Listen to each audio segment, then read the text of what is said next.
The most rational and suboptimal of all possible worlds, Part 2, as featured in The Map is Indestructible, starting with Section 6.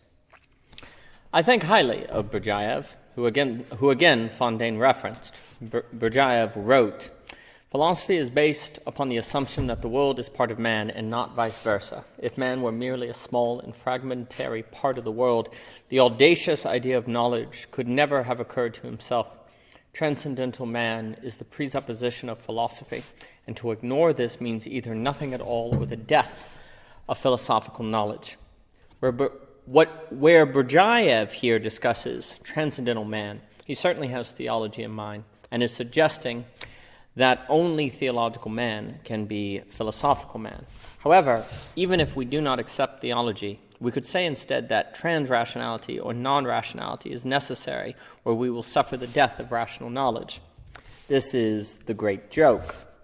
Autonomous rationality isn't even really rational, for it ends up separating itself from the truth and correspondence it needs to have something to do with reality. Objectification destroys life and being, Berdyaev says, and similarly we could say that rationality without non-rationality destroys both. But this requires accepting a tragedy. Existence is irrational and individual, but we can only know the rational and general. We know according to what we cannot live. We cannot know the non-rational, only live it and make space for it in our thinking. The moment we understand the non-rational, we've translated it into rationality, as perception is constantly translated into thinking, to allude to on-thinking and perceiving by O.G. Rose. This gives us reason to think, note the circularity, that all we need is rationality. After all, everything meaningful ultimately ends up in rational terms, and we will especially want this to be the case where we experience the anxiety that results from leaving the home of rationality, where the helicopter parent of the Enlightenment can encourage us to stay. But knowledge implies fearlessness. There is no knowledge where there is only autonomous rationality. Real knowledge requires a dialectic between rationality and non-rationality. The creative achievement of knowledge is victory over fear. Again, Berdyaev wrote, "The essential and fundamental problem is the problem of man, of his knowledge, his freedom, his creativeness. Man is the key to the mystery of knowledge and existence. He is the enigmatic being which, though a part of nature, cannot be explained in terms of nature, and through which alone it is possible to penetrate into the heart of being. Humanity alone can unveil Hegel's absolute knowing, so man alone can realize the possible, Fontaine stresses, and Quinton points to with his radical contingency. Where man is lost, the universe must remain locked inside of a mystery like that explored by Dante, but keeping man around requires keeping around the paradoxical need to incorporate the non-rational into a dialectic with the rational. The non-rational would exist if humanity didn't, for there would still be a universe in which things occurred, and indeed what makes humanity unique is his introduction of rationality to the universe. But this means the heart of being can be uniquely penetrated into by man because of a problem man brings into existence. This is the problem of rationality that cannot be solved, only managed in a dialectic with non-rationality. And that naturally tends toward autonomous rationality, causing terror, alienation, and violence. What gives us hope to understand life is what entails in nature to destroy it. On this point, we can imagine the Grand Inquisitor telling Jesus that we would have been better off without this gift of rationality, similar to his blessing of freedom that makes evil possible. But we will have to elaborate on this until the breaking of the day by O.G. Rose. The process of knowledge is a real event, and meaning is revealed in its activity. Rationality becomes actually rational through non-rationality, which means autonomous rationality leads to a violence that doesn't increase our wisdom as it promises greater genius. Hegel seems to have understood this, as taught by Gödel last in his work on the phenomenological journey.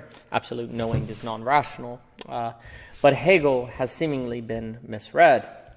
If a man feels nothing but humility and a perpetual sense of sin, Berdyaev tells us he can do no creative work. Creativeness means that one's mind passes on to another plane of being.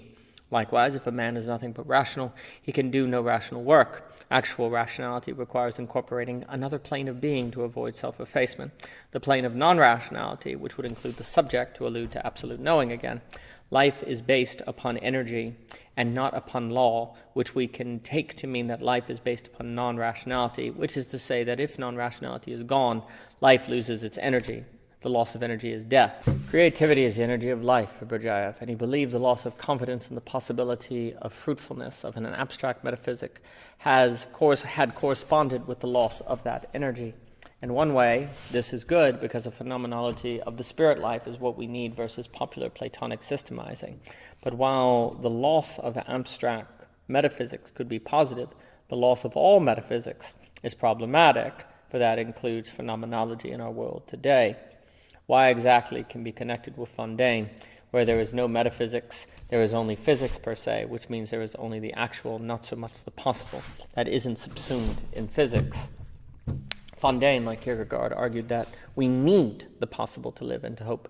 And if that requires metaphysics, the loss of metaphysics is the loss of hope. Please note that the work of Melissu is metaphysical, that a need for the metaphysics, isn't necessarily theological, as it seems to be in Berdyaev. Likewise, if metaphysics defended the possible, it was also a defender of the non-rational, so it is not by chance that the loss of metaphysics was a step toward autonomous rationality. Once metaphysics was gone, there was autonomous actuality, physics alone per se, versus the transcendental emergentism of Vervaeke and Henriquez, and thus autonomous rationality only followed. What else could? Spirit is liberty, Berdyaev insists, but where can spirit be found? That said, Berdyaev makes the point that a genuine, rational, and absolute empiricism does not give the right to set limits to experience. In other words, if empiricism stayed in its lane, there would not have been the notion that we needed to abandon metaphysics. The problem is that science became scientism, extending too far. So it goes with rationality that didn't become autonomous, and so self-effaced rationality would never lead us to conclude that non-rationality was undesirable. Concluding non-rationality is irrational requires rationality reaching beyond the realm in which rationality can meaningfully encounter, consider, and judge, as judging that everything true can be observed is not itself an observable premise. At best, someone could only say everything I've seen is true, not that everything true is seeable. In the history of the world, nothing has ever been fully realized in the true and ontological sense of the world. What does Berdyaev mean by this strange claim? Well, perhaps the notion is Hegelian, which is to say everything is always becoming, and thus nothing ever achieves full being in a moment.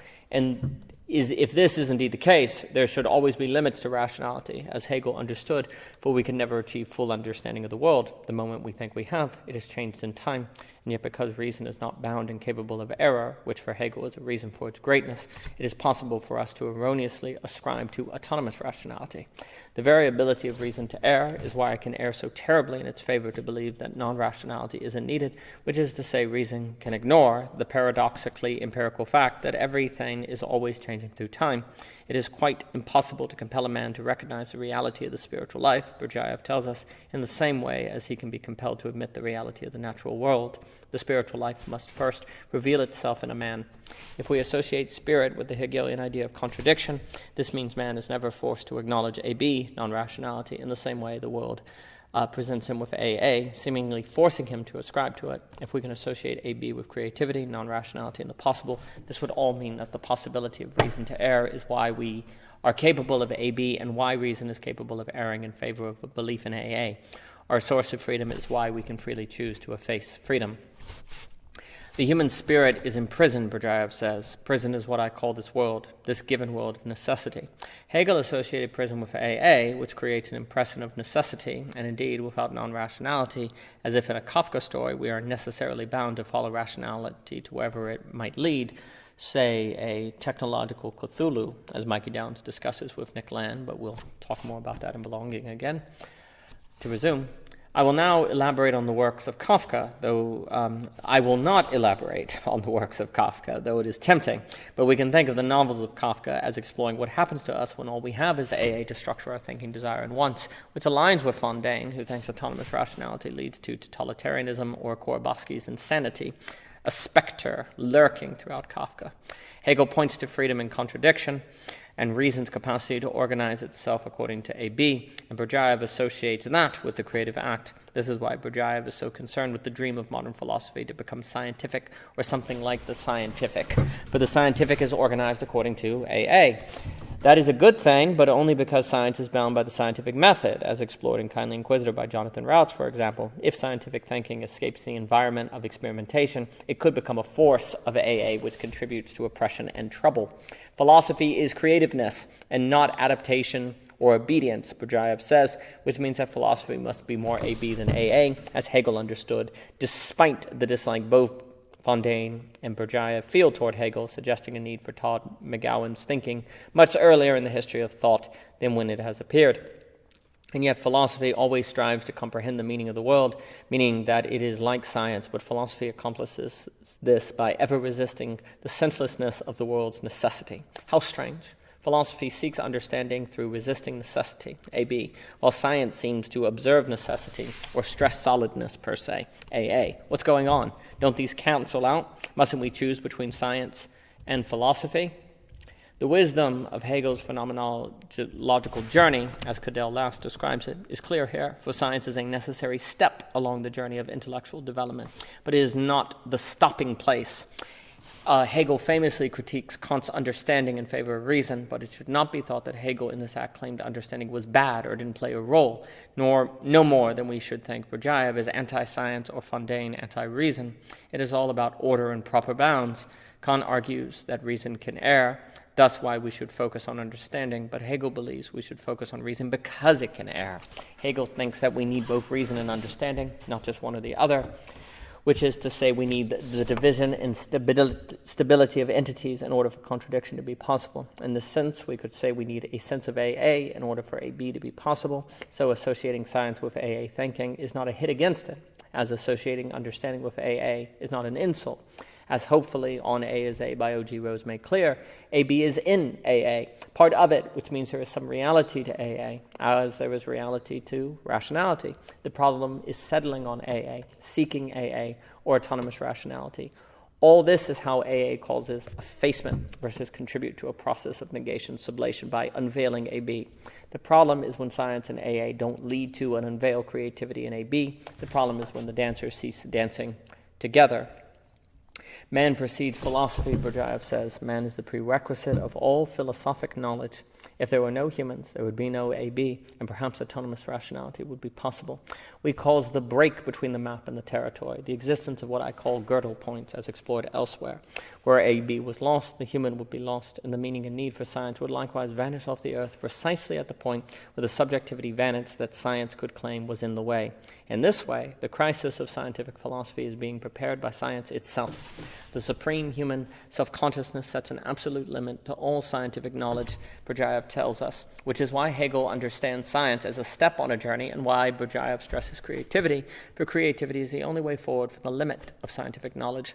Creativity is AB, fundamentally human, and possible because reason can err and is distinct from understanding. Science is only an adaptation to the present limited condition of the world of nature, but humans are not merely part of nature. We can create AB. Trees are not capable of Hegel's absolute knowing, but humans are, and the Earth's metaphysical meaning is revealed not by astronomy or geology, but rather by anthropological philosophy, a philosophy which is mystic rather than scientific. All of this is non-rational, which suggests that it is not by chance that the rise of totalitarianism in the modern state has corresponded with the loss of metaphysics. The efforts of the Enlightenment to increase freedom are what bound it to a rationality which freedom could not act outside of without feeling irrational, as shown throughout Kafka. But merely knowing this will not be enough. We will also need to act accordingly, which means we will have to make a real choice considered in reconstructing A as A. For creative philosophy, truth is not a passive reflection of something. Truth is rather actively in giving meaning to something. Section 7. Creativity is inseparable from freedom. Only he who is free creates. Out of necessity can be born only evolution. Creativity is born of liberty. And so Berdyaev sets the stage. Liberty is a non-necessity, which we can associate with the possible stressed by Fontaine, and this means creativity and freedom accompany one another. Berdyaev is suggesting that humanity cannot be reduced to evolution, that there is something perhaps emergent about humanity that makes humanity AB versus AA, much to his glory and torment. Critically, this means that there is a certain way and order according to which humans must live in order to really be themselves. And here, following Hegel, we can say that order is AB. If humanity defines itself as AA, humanity will be free from AB in a sense, which means humanity will be free from non-rationality, but freedom from is in sin, Berdyaev says, while freedom for is in creativeness. In this way, we can consider the difference between autonomous rational freedom and non-rational freedom, or perhaps creative freedom. Freedom is not escape, but a certain harmony with being which strangely requires contradiction and paradox to be possible. But I suppose that makes sense, because if there was no contradiction, there would only be reason, and that means there would be autonomous rationality and no freedom to make possible creation. If we cannot create, we cannot be free. AB alone makes freedom possible precisely because we can use it poorly, such as in freely seeking the effacement of AA as AB beings. But why can't freedom alone be enough? Well, because if we are free but don't have non-rationality, we will not be creative, and that means we will rationally structure ourselves toward effacement, which is to say freedom without non-rationality makes us a character in a Kafka novel. This suggests the horror of thinking that freedom is rationality, for though rationality is necessary for freedom, we must play with fire to avoid freezing to death. Without non-rationality in creation, freedom will always be rationally used, which strangely means freedom will be bound and think it is free. This dilemma is what Kafka continually shows in his novels, as I am tempted here to now explore, but I will again abstain until the breaking of the day.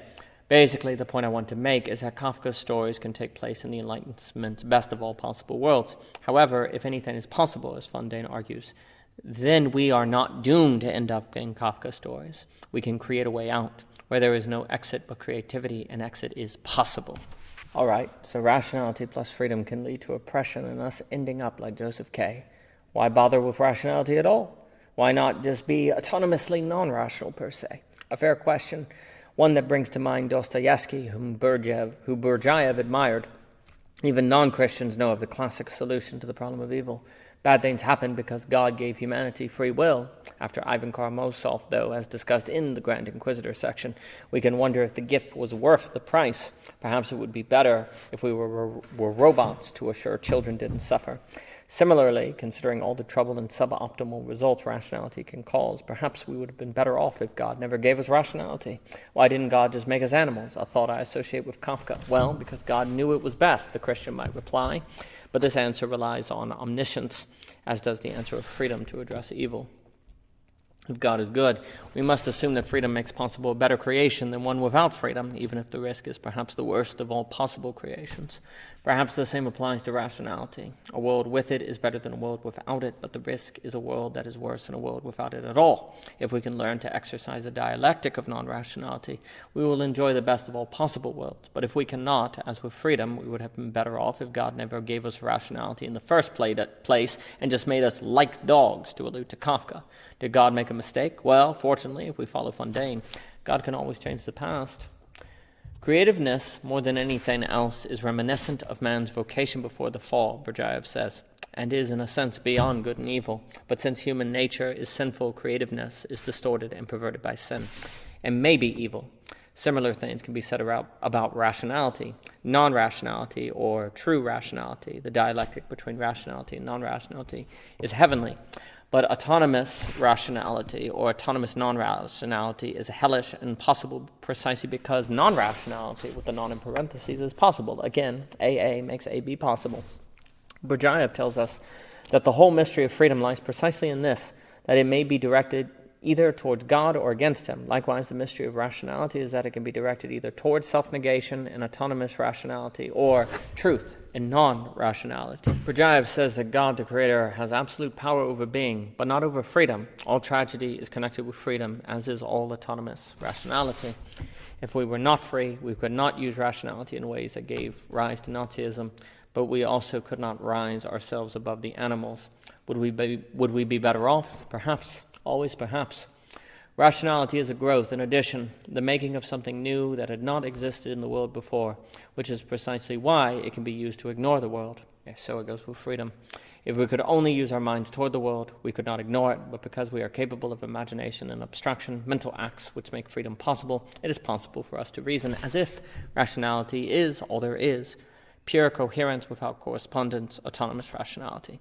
The mystery of rationality is the mystery of freedom, both of which understandably inspire the rage of the Grand Inquisitor. Freedom can be used for evil, as rationality can be used for autonomous rationality. Why did God give us these tools, knowing we would use them so poorly? The Inquisitor may rage. Perhaps it is because God meant them for good. Anyway, good and creative freedom seems located in non-rationality, with the non in parentheses, not in autonomous rationality or autonomous non-rationality or irrationality. Outside of it, there is only Kafka. Creative freedom is the product of a dialectic, but strangely, since we simply are as beings practically living and acting between the mental and the physical, we are free all the time, which means we can use our freedom to make ourselves freely think. Freedom isn't a result of such a dialectic. This is when we end up using freedom poorly, as we use rationality poorly when we treat it independent of dialectical non-rationality with the non in parentheses. There is truth to the idea that rationality is incredibly important, as there is truth to the idea that freedom is invaluable. The problem is that both the Enlightenment and America, in my view, have taken their principles too far and made them autonomous. Freedom is only good within the bounds of responsibility, as rationality is only good in and as non-rationality informed by truth. Basically, everything becomes a force of effacement when it becomes autonomous. I can think of nothing that doesn't destroy and die outside a dance with other values and variables. But what I fully mean by that is expanded on elsewhere. In this section, we have argued that we need rationality, even though autonomous rationality is so problematic, suggesting that freedom with autonomous rationality is hardly free at all. It is freely determined, which I associate with Kafka.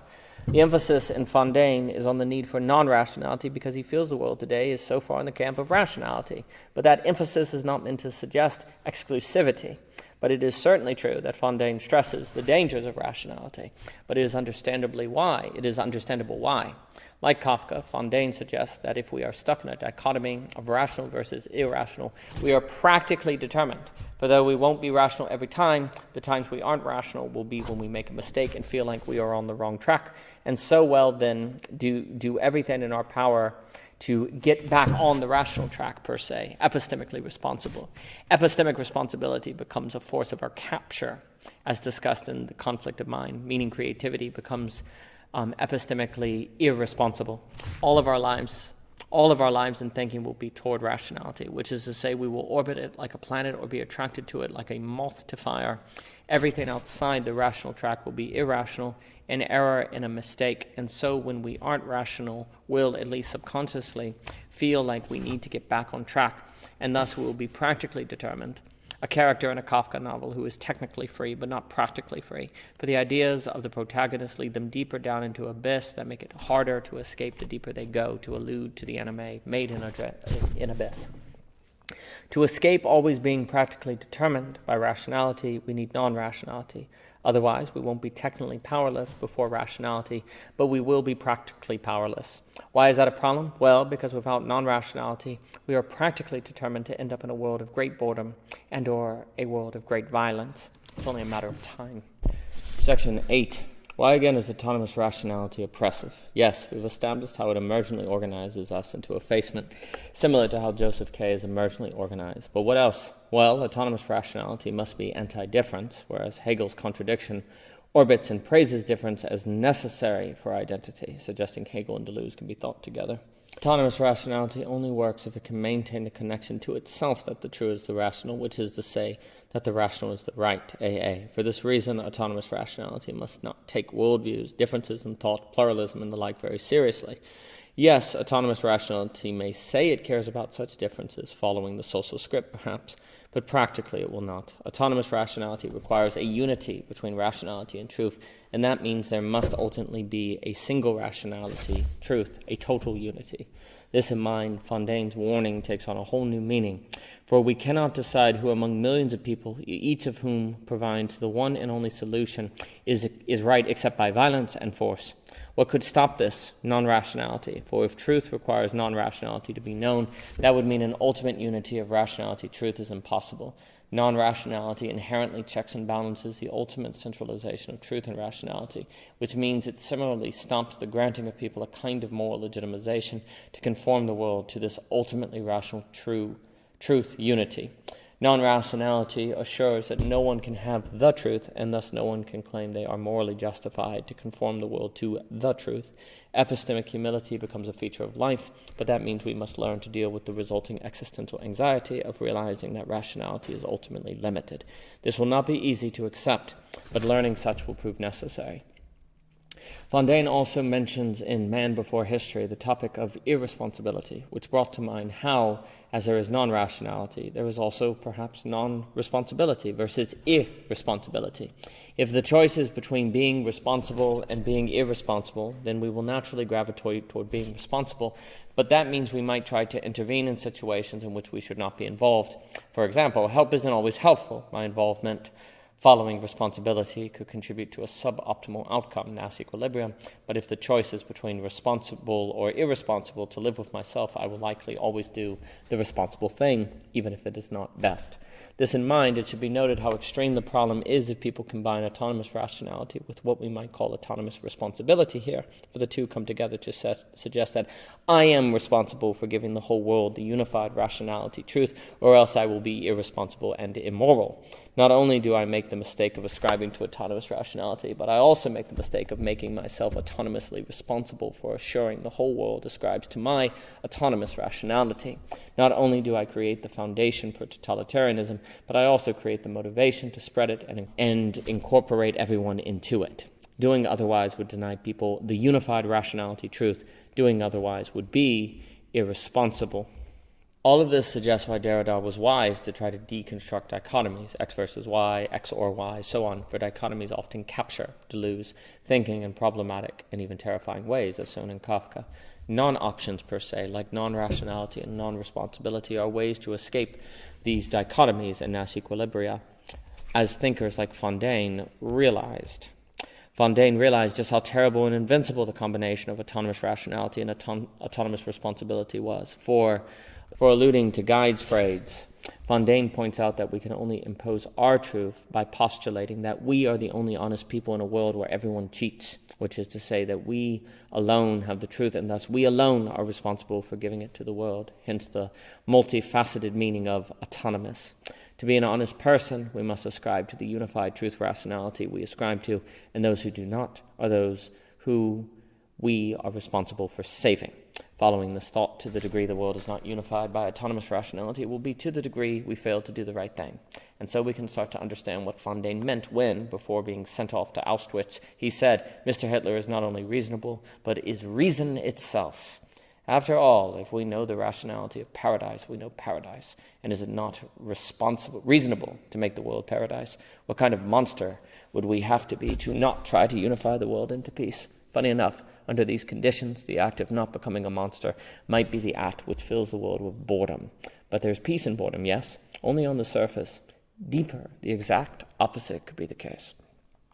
Is there any evidence that we are stuck in a Kafka story today, as described in Belonging Again 2.1? Is there evidence that rationality is leading us to living like a dog, to allude to the trial? Like Fontaine, I think that boredom is evidence that autonomous rationality is spreading across the world, as also discussed by Dr. Patricia Spax. Boredom is not a state in which we have nothing to do, but a state in which we do not see significance in what we could do. It is not a lack of options, but a lack of care for options. Nothing seems worth doing. Nothing inspires motivation. And what generally causes boredom?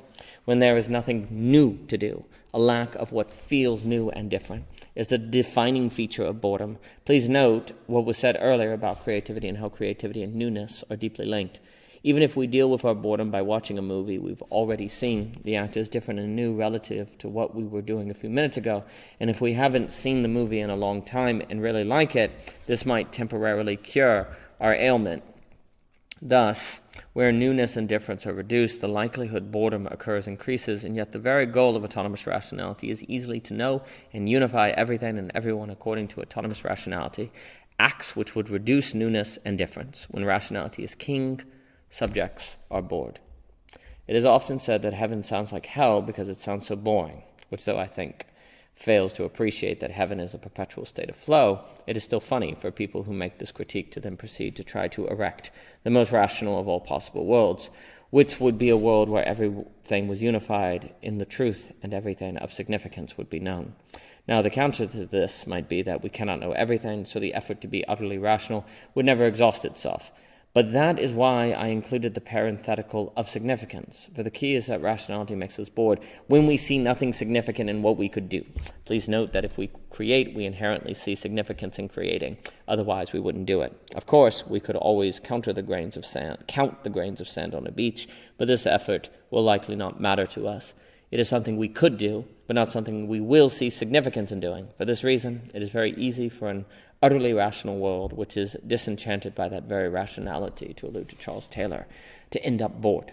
This suggests truth to Fondaine's statement. It seems more than once the logical has been on the verge of reaching its goal, but each time, at the very moment when it seemed to have attained its goal, instead of producing the hoped-for serenity, the affected void has resulted in anxiety, worry, and finally boredom with living.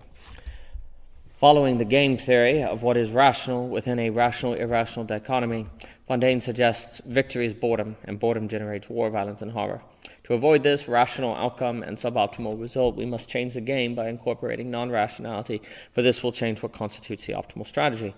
But that requires giving up the givenness of rationality and suffering the existential anxiety that results from that state, which is no easy task, as explored throughout Belonging Again.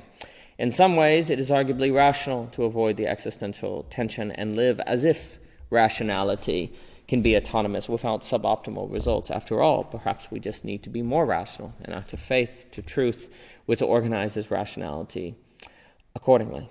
In this way, rationality can justify itself and rationally be autonomous, which is much to our despair if Fondaine is right. Fondaine would have us avoid the temptation and face existential anxiety. But isn't that crazy? Well, it's non-rational.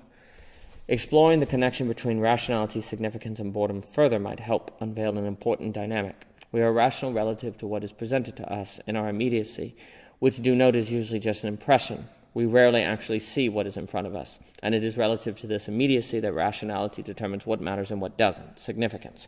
Rationality does not readily consider what is beyond immediacy, but that requires imagination and memory, both of which are not necessarily trained by rationality to improve and thrive, but rather by the creativity found in AB, which rationality can oppose.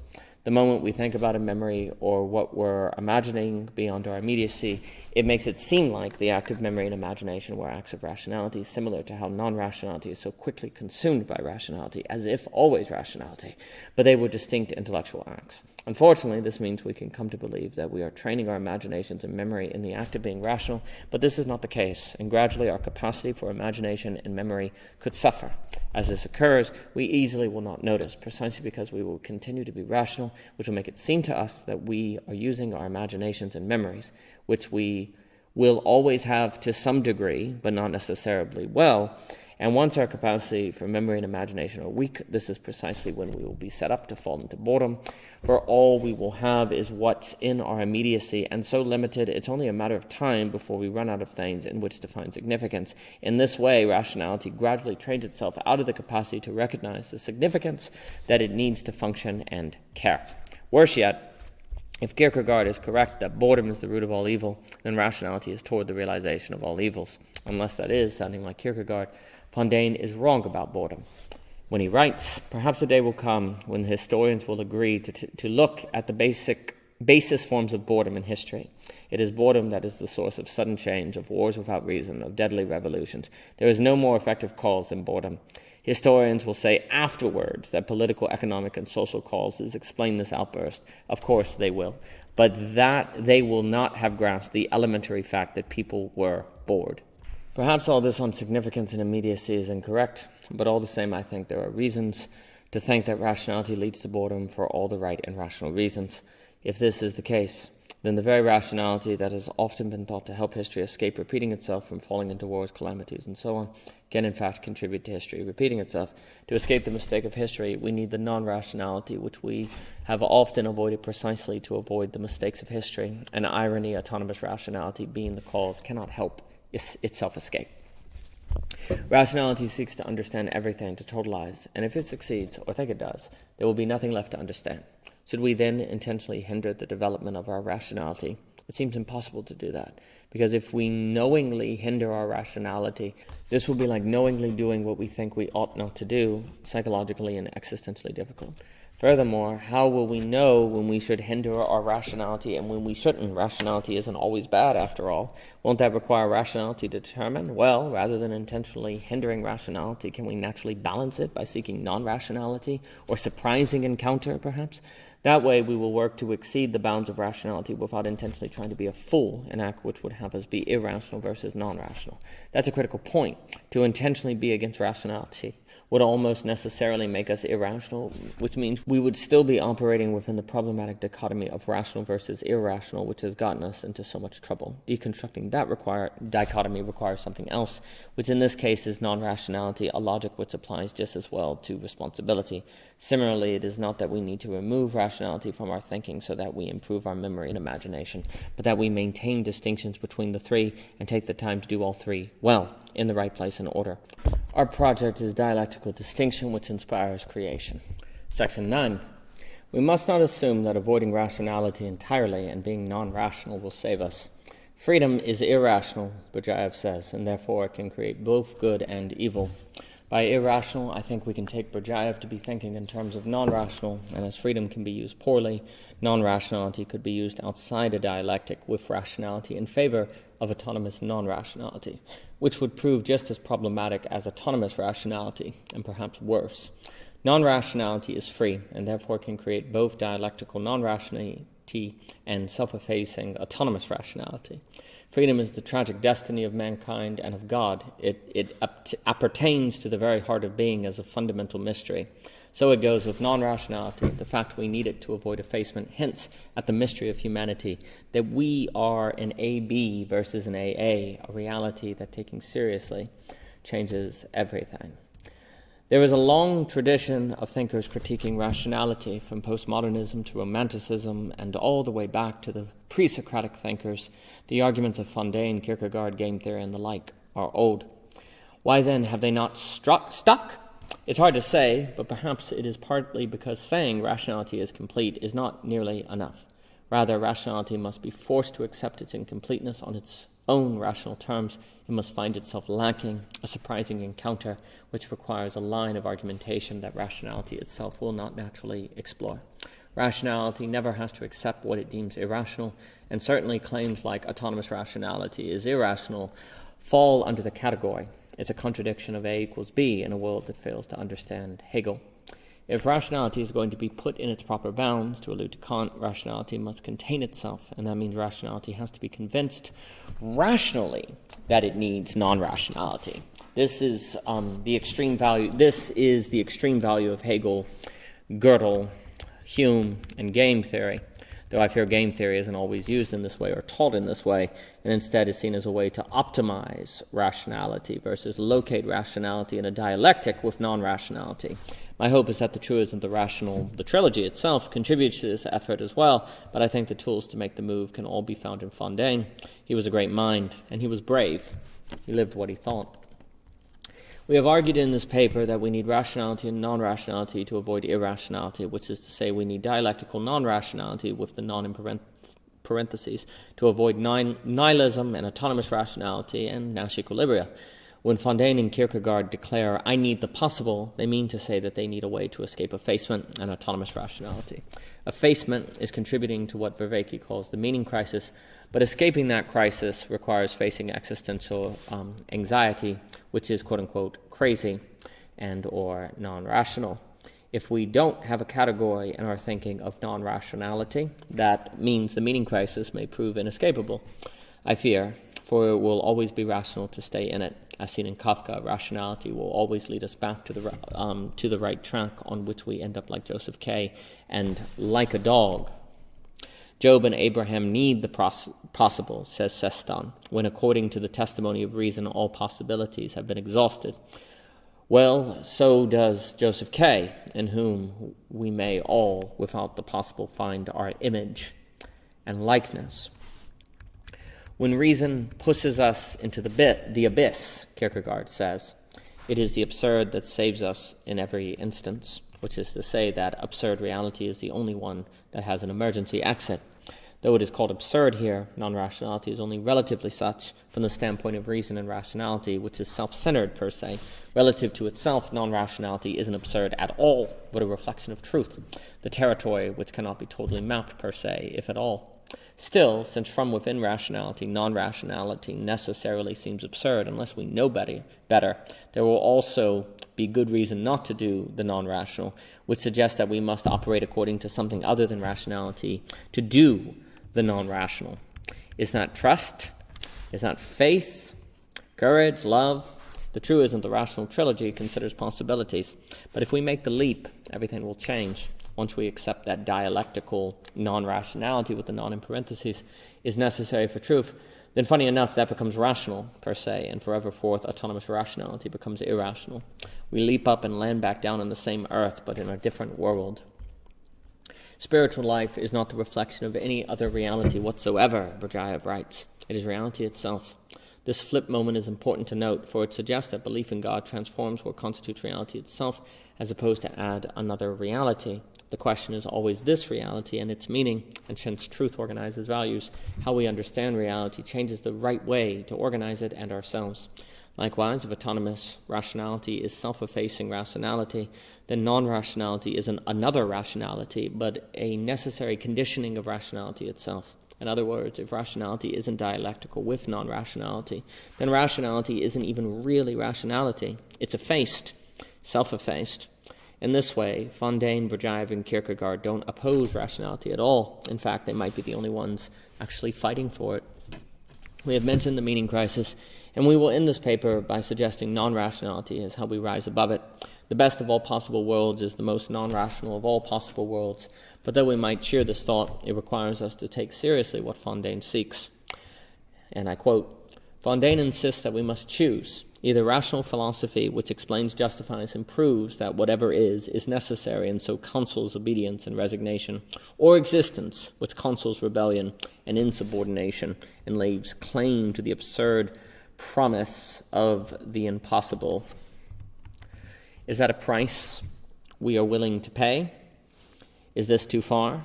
Perhaps, but that means a very long and difficult conversation is needed, one that I think leads to the likes of Hegel and Hume. True philosophy is tragic philosophy. The meaning crisis as a sign of hope by O.G. Rose in Belonging Again, Part 1, argued that we do in fact know how to end the meaning crisis, which again is a term coined by John Vervaeke that notes the growing mental health crisis spreading across the West. Funny enough, as we can view autonomous rationality as leading us into the violence of the 20th century, so we can realize that autonomous rationality is a problem has led us to a place where we struggle to have meaning.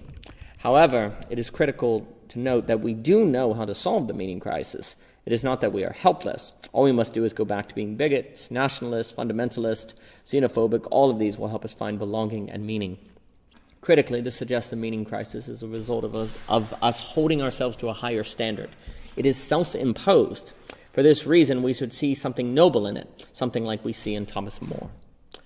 The choices we have made to end up in the meaning crisis can actually still be redeemed, per se, if we use this space to realize a new way of being that follows non-rationality, with the non in parentheses. We have not made an irredeemable mistake yet, as we haven't made such a mistake in seeking autonomous rationality for so long. If we change our ways, the mistakes of history can suddenly turn into tragedies, trade-offs of competing goods, thanks to which we have reached where we have reached today. Hegel's progress is tragic, and it is still open to us, but it depends on what we do now. Because we can always make choices today which change the meaning of the past flip moments, we can say the possible Fontaine stressed is indeed worth hoping in.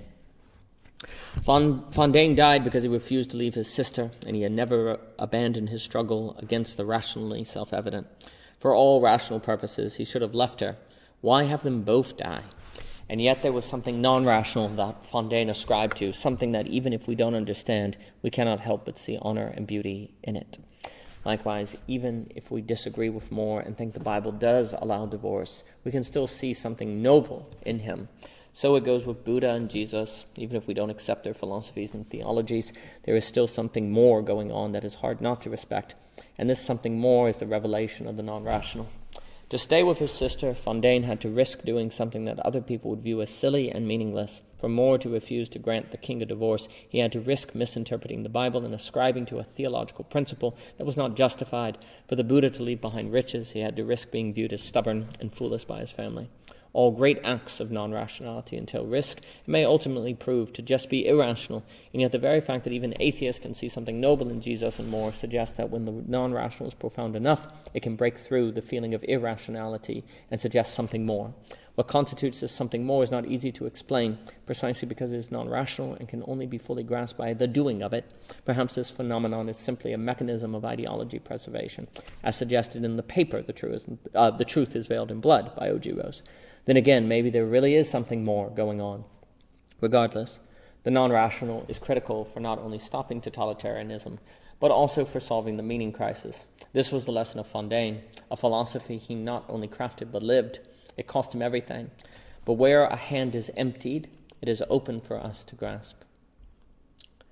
For more by O.G. Rose, please visit ogrose.com, Twitter, Anchor, Instagram, so on and so forth. You can find our books on Amazon. All purchases and reviews are deeply appreciated. And thank you so much for your time.